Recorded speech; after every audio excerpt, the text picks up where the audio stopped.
Hello everyone, welcome to Arun Gattani commerce classes. तो आज अपने को देखना है चैप्टर नंबर 5 बैंकिंग। देखिए बहुत ही अच्छा चैप्टर है और प्रैक्टिकल नॉलेज के लिए, प्रैक्टिकल लाइफ नॉलेज के लिए आपको ये चैप्टर बहुत अच्छे से आना चाहिए। आपको इस चैप्टर में पता पड़ेगा कि कैसे आरबीआई पूरे देश के अंदर मनी सप्लाई को कंट्रोल करती है, कैसे कॉमर्शियल बैंक भी मनी सप्लाई के अंदर हेल्प करते हैं। तो ये सारी जो चीजें हैं ये आपको इस चैप्टर में पता पड़ने वाली है। रेपो रेट क्या होता है, रिवर्स रेपो रेट क्या होता है, सीआरआर, एसएलआर, बहुत सारे जो इंपॉर्टेंट टर्म्स हैं जो आपने यदि कोई न्यूज चैनल यदि आप देखते हैं तो आपने जरूर इनके बारे में सुना होगा। तो इस चैप्टर के अंदर अपन वो सारे टर्म्स सुनने वाले हैं। इस चैप्टर को भी मैंने दो पार्ट्स में डिवाइड किया है। पहले पार्ट के अंदर अपन ये दो टॉपिक देखेंगे, functions of commercial bank and how commercial bank creates money supply. Last lecture के अंदर अपन ने मनी चैप्टर के अंदर देखा था कि मनी सप्लाई तीन जने करते हैं। आरबीआई बड़े नोट्स छापती है, गवर्नमेंट छोटे नोट्स छापती है, और तीसरा देखा था कि कॉमर्शियल बैंक भी मनी सप्लाई के अंदर हेल्प करती है।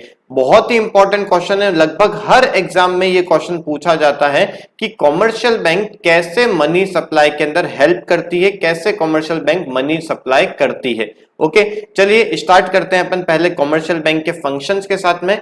देखिए कॉमर्शियल बैंक क्या होता है ये अपने को सभी को पता है, जैसे कि एचडीएफसी बैंक है, पंजाब नेशनल बैंक है, और भी बहुत सारे बैंक हैं, आईसीआईसीआई बैंक है। मतलब ऐसे इंस्टीट्यूशंस जिसके अंदर जो आम पब्लिक है, अपन जैसे जो लोग हैं, वो उसके अंदर पैसे डिपॉजिट करती है या फिर उनसे लोन लेती है। तो देखिए कॉमर्शियल बैंक की डेफिनेशन में लिखा हुआ है, commercial bank is a financial institution which performs the functions of accepting deposits from the public and making loans and investment with the motive of earning profit। तो कॉमर्शियल बैंक क्या होता है, बहुत सिंपल सी बात है। नेक्स्ट देखते हैं अपन functions of commercial bank. ये देखिए दो बेसिक फंक्शंस हैं, पहला है एक्सेप्टिंग डिपॉजिट्स, दूसरा है एडवांसिंग लोन्स। एक्सेप्टिंग डिपॉजिट्स के अंदर अपन देखते हैं कि जो डिपॉजिट्स होते हैं वो अलग अलग टाइप से हो सकते हैं। जैसे आपको पता है कि एक करंट अकाउंट डिपॉजिट होता है, सेविंग अकाउंट डिपॉजिट होता है, एक फिक्स्ड डिपॉजिट होता है, एक होता है डिमांड डिपॉजिट। तो अलग अलग टाइप के ऐसे डिपॉजिट्स होते हैं, आप इसे रीड कर सकते हैं। देखिए इजी लैंग्वेज है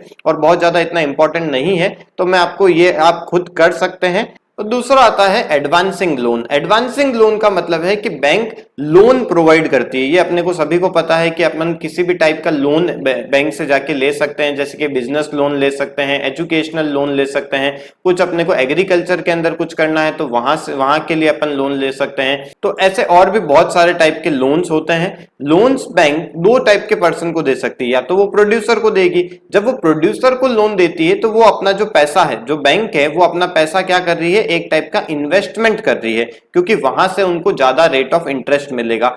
या फिर बैंक और कैसे लोन देती है, offering loan to the consumers, the bank are source of fund for consumption. क्योंकि कभी कभी कंज्यूमर को लोन देती है तो वो कंजम्पशन का सोर्स बन जाता है, मतलब जो उनका पैसा है वो कंजम्पशन का सोर्स बन जाता है। तो इस पैटर्न से बैंक लोन देती है। तो ये बहुत ही इजी टॉपिक है, आप खुद इन्हें देख सकते हैं, यदि रीड करेंगे तो आपको अच्छे से समझ में आ ही जाएगा।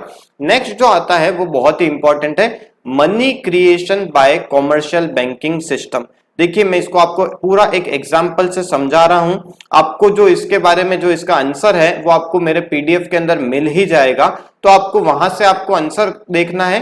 मैं आपको यहाँ पे इससे समझा देता हूं कि किस पैटर्न से मनी क्रिएट करती है कॉमर्शियल बैंक। देखिए एक एग्जाम्पल लेता हूं, जैसे ए एक पर्सन है।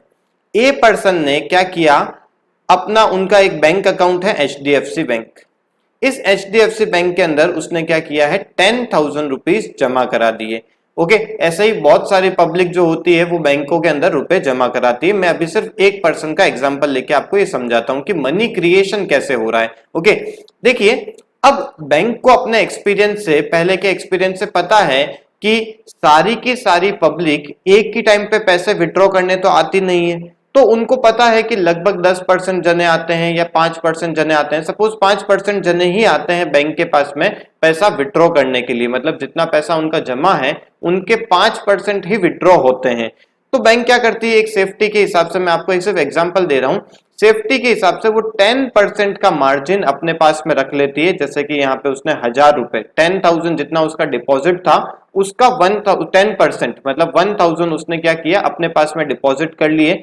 किस हिसाब से कि कोई जना विड्रॉ करने आ गया अपना पैसा तो वो अपन यहां से दे देंगे। अब वो क्या कर सकती है, बाकी के जो 9000 है उसको वो पब्लिक में दे सकती है एज अ लोन। तो उसने क्या किया है, ये जो 9000 बच्चे हैं, देखिए यहाँ पे कितने रुपए बचे उसके पास में, 10,000 में से 1000 तो उसने डिपॉजिट कर लिया अपने पास में, ये 9000 उसने लोन की फॉर्म में दे दिए हैं बी पर्सन को।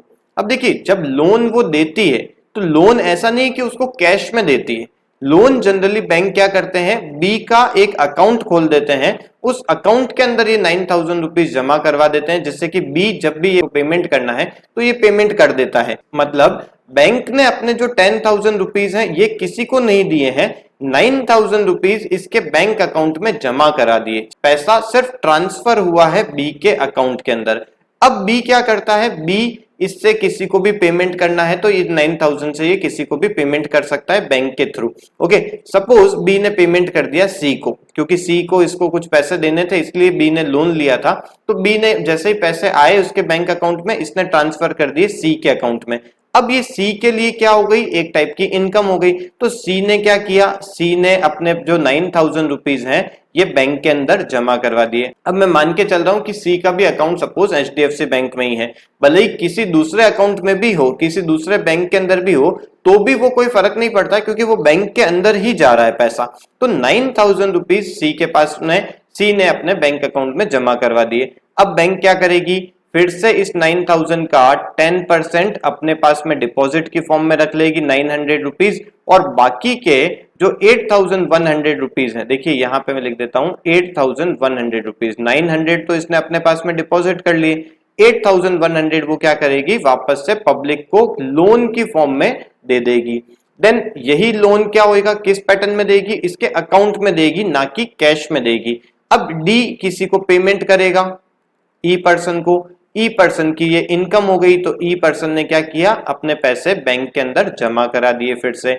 अब इसका फिर से 10% कितना हो गया, 810 बैंक अपने पास में रख लेगी, और बाकी के जो 7290 रुपीज हैं ये बैंक लोन की फॉर्म में आगे तीसरे पर्सन, आगे नेक्स्ट पर्सन को दे देगी।